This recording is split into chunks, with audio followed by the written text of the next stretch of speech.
Welcome to my home kitchen. I'm Michelle Heston, Executive Regional Director of Public Relations. And today we are going to make a Hanukkah cake, a white chocolate blackberry cake with this beautiful blue, Hanukkah blue, mirror glaze. My oven is coming to heat at 350 degrees. I have melted 5 ounces of white chocolate chips in a cup and a half of whole milk. I put that on a low heat, stirring constantly, and then letting it come back to room temperature. I've also gathered all of my dry ingredients in my granny's mixing bowl. 2½ cups of all-purpose flour, 2½ teaspoons of baking powder, and ½ teaspoon of salt. My butter and sugar is a beautiful pale yellow. It's nice and fluffy. I am going to incorporate 3 whole eggs, one at a time, incorporate them completely before I add the next, as well as a teaspoon of vanilla. Okay, we're gonna add the dry mixture and the melted milk and white chocolate in batches, starting and ending with the flour. Okay, I just about have all my ingredients incorporated, and I'm gonna let this run until it's perfectly smooth, and then we'll fill our cake pans. Okay, I filled each of my 6-inch cake pans that were well coated with a cooking spray and lined with a piece of parchment paper on the bottom. That helps a lot when you're trying to remove them from the cake pans. They're each filled about 1/3 to 1/2 full. As an added surprise, I'm going to add some fresh blackberries to each. When you cut into the cake, you'll get a nice pop of color, you'll get a nice texture difference. So I'm gonna line the top of each just with a couple randomly just placed in the cake, and then they'll bake right into that, and we'll pop them in the oven. And they're gonna cook for about 40 minutes.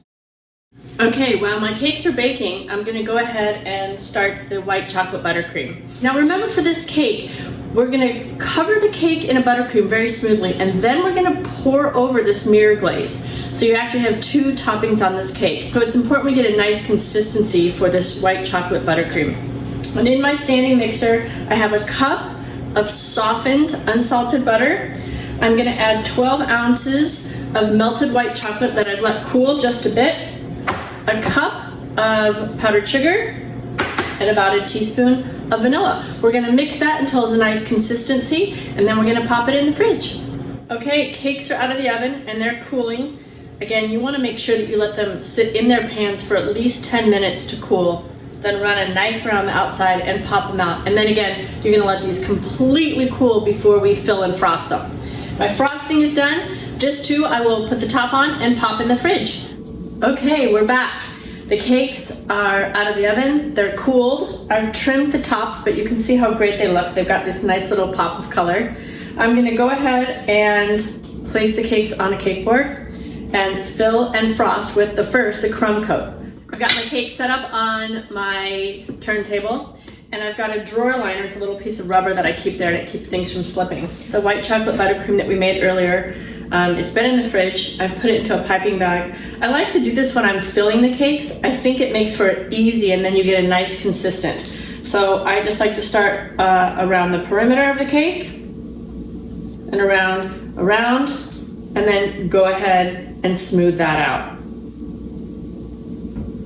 I've got my cake stacked. I've got a nice layer of the white chocolate filling in between, and then I'm gonna go ahead and I'm going to do a crumb coat. Crumb coats are really important for your cakes, and it gives you that nice smooth base, first of all, to start your buttercream, and it also locks in any crumbs. So again, I like to use a piping bag, and you can either do vertical or round, but what I find is if I just start piping some vertical stripes on the cake, it helps not pick up any crumbs at all. So I think that's an effective technique. You'll see that I've got frosting piped vertically around the cake and on the top. I am going to just start spreading this frosting around. One of the tips I always tell people is do not lift this offset spatula. You'll see me just rotating the plate around and keeping this nice and smooth. And that way, if you lift, you won't pull up any crumbs. Okay, I finished the crumb coat. You'll see I have just a nice layer of frosting there, and you want to get it as smooth as possible. Once this chills in the fridge and gets chilled about 20-30 minutes, we're going to put another layer of buttercream on it and make that as smooth as possible. So when we pour our mirror glaze over, we literally have a smooth mirror-like finish. but we're almost there on this one. I'm going to give it a couple more swipes just to get this nice and even. You'll see why a turntable is so helpful. I can just hold my offset spatula perpendicular and get this really nice finish on the cake. We're back. The cake has been in the fridge for about 20 minutes and it's really solidified that crumb coat. We're going to go ahead and put the final coat of buttercream on it, and then we're going to put it back into the freezer this time to really get cold before we pour on the mirror glaze. So it's really important with this layer that we get it as smooth as possible. So again, I'm going to use a piping bag. I have that same vanilla white chocolate frosting, buttercream frosting that we made earlier. And I'm going to use that same technique of just making vertical stripes around the cake. And then I'm going to spread that out and really work to get that nice and smooth. The smoother we get this buttercream finish, the smoother our mirror glaze. And now, as I mentioned, I'm just going to go back and I am going to get this as smooth as possible. So again, using that same technique of not lifting the offset spatula from the cake. And you'll see as I move it around the turntable, I get this really beautiful finish on the cake. You'll see I'm really pleased. I've got a beautiful smooth finish on this cake, and that's going to make for a fabulous finish for the mirror cake. So we're good. I'm going to pop this in the freezer for at least an hour until it's really cold, because that'll help adhere that mirror glaze on the top. Okay, so while my cake is chilling in the freezer, getting nice and cold, I'm going to start making the mirror glaze. And on the stovetop, I have 10 ounces of sugar and 5 ounces of water. I'm going to heat that up over medium heat slowly until all that sugar dissolves.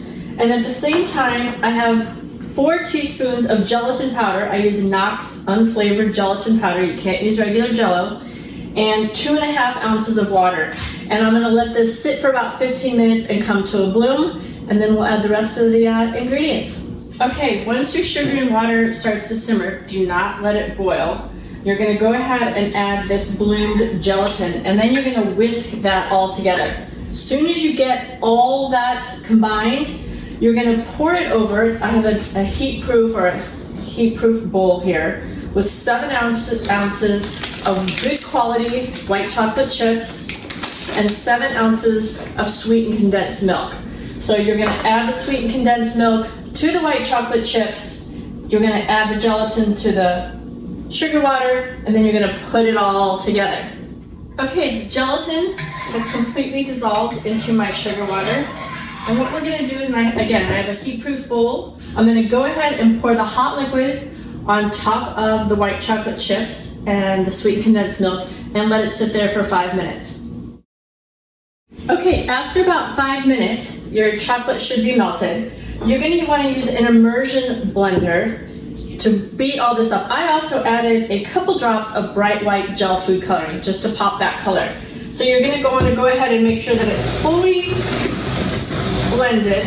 The reason we use an immersion is we're trying not to put too many bubbles in there so we get a really smooth glaze. And once you feel like you've got everything incorporated and it's relatively smooth, you're going to go ahead and run this through a fine sieve so it's as clear as possible, and then we're going to let it cool to about 90 degrees.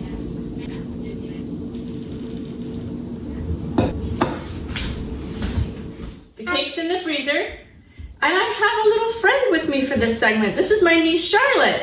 What we've done is we've done all the mirror glazes. I've dyed 3 colors of blue. And are these, do you like these colors? Yeah, I do. They're your favorite, aren't they? Yeah.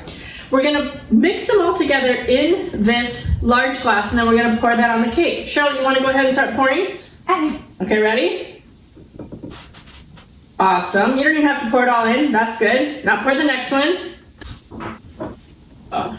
What color would you call that? Aqua green. Aqua green. Okay, and what's that last color? Lightning blue. Lightning blue. Pour lightning. Half really light, but also a very dark color. I love it. Put it in there. Have you ever made one of these before? No. This is. I've actually never really made a cake. You haven't? No. But you've eaten my cakes before. Yeah, I've eaten so many of your cakes. I know you have. Okay, Charlotte, we've got all of our mirror glaze in the mixing cup, and the cake just came out of the freezer. Pour it up high. Just leave it in one spot. Keep pouring, keep pouring, keep pouring, keep pouring. Whoa! How cool is that? Very cool. I've never done this. Whoa! Oh, it looks very swirly right now. And we have a mirror glaze cake. We're gonna let this sit for about 10 minutes, clean up the bottom. Somebody's gonna eat the snacking. Okay, so what we're gonna do now is we're just gonna go across the bottom and neatly clean all this up. After you're done doing that, can I put my finger against that and have the thing on the knife? Sure you can. Ooh. Thanks for baking with us. Happy Hanukkah. Happy Hanukkah.